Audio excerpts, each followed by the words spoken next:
अस्सलाम वालेकुम। First year physics में important question answer short question के हवाले से सेक्शन बी के अंदर chapter number 2 scalar and vector का ये डिस्क्रिप्टिव तकरीबन लास्ट क्वेश्चन है।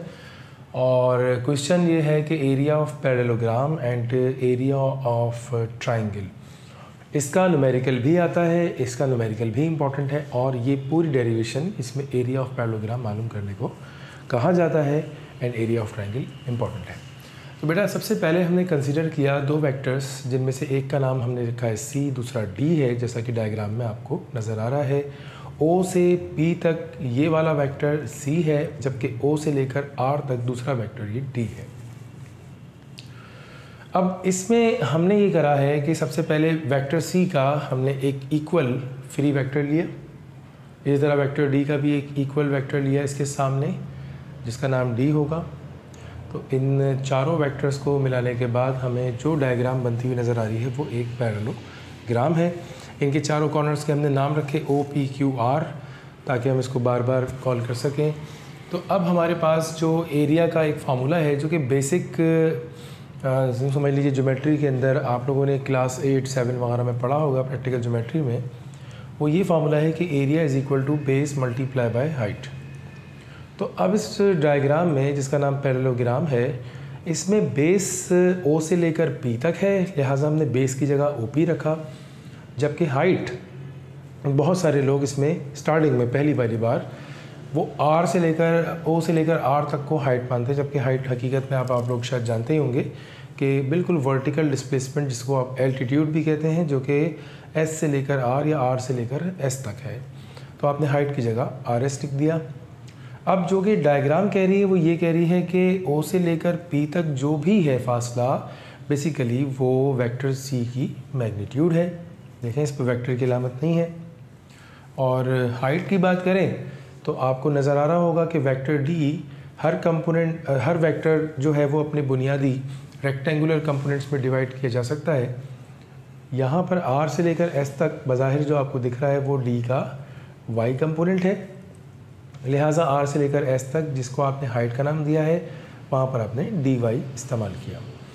डिकम्पोजिशन ऑफ अ वेक्टर के टॉपिक में आप लोग पहले ही पढ़ चुके हैं कि डी का वाई कंपोनेंट या किसी भी वेक्टर का वाई कंपोनेंट जो कि एंगल के सामने भी होता है, अमूमन तौर पे वो डी साइन थीटा के बराबर होता है।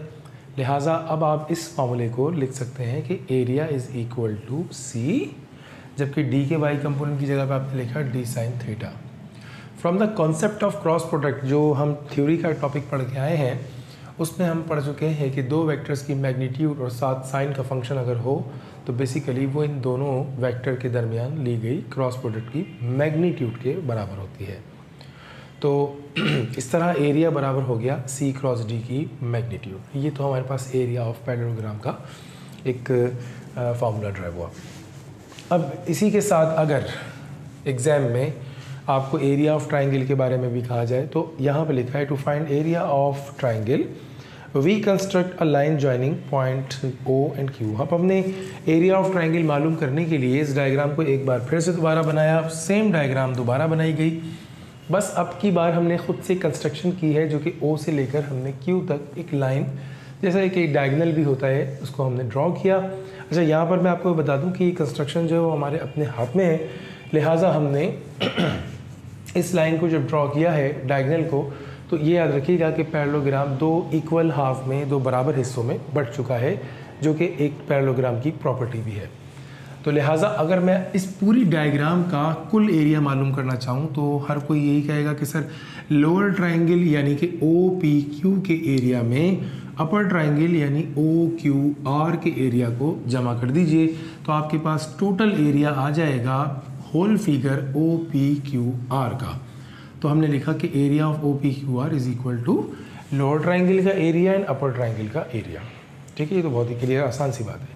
लेकिन जैसा कि थोड़ी देर पहले मैंने कहा था कि लोअर ट्राइंगल का एरिया वही है जो अपर ट्राइंगल का एरिया है, लिहाजा आपने ओ पी क्यू को बराबर रखना है किसके, ओ क्यू आर के, यानी आपने इस ट्राइंगल के एरिया को इक्वल रखा है अपर ट्राइंगल के एरिया के साथ। तो जब बराबर ही है तो यार तुम लिख सकते हो कि O P Q plus O Q R की जगह पर भी तुम लिख सकते हो ओ पी क्यू।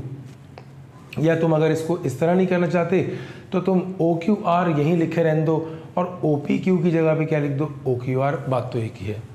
तो बहरहाल आपने ओ पी क्यू में प्लस किया ओ पी क्यू को, तो ये बेटा हो गए 2 टाइम्स ट्राइंगल यानी एरिया, सॉरी मैं गलत बोल गया, ट्राइंगल नहीं एरिया की सैम्बल है, area of triangle O P Q is equal to area of O P Q and are.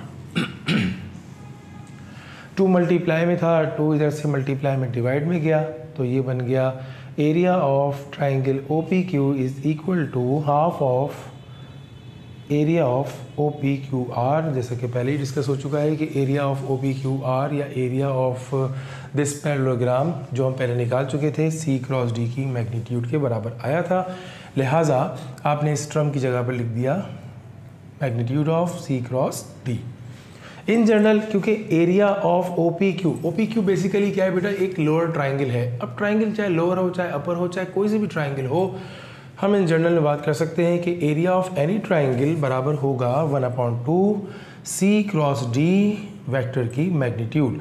अब यहाँ सी क्रॉस डी वेक्टर हो, अगर फ़र्ज़ कीजिए किसी ने नाम रखा हुआ ए क्रॉस बी, तो ए क्रॉस बी रखेगा, जो भी नाम हो उसकी हमने मैग्नीट्यूड निकालनी है क्रॉस प्रोडक्ट की और उसको डिवाइड करना है 2 से।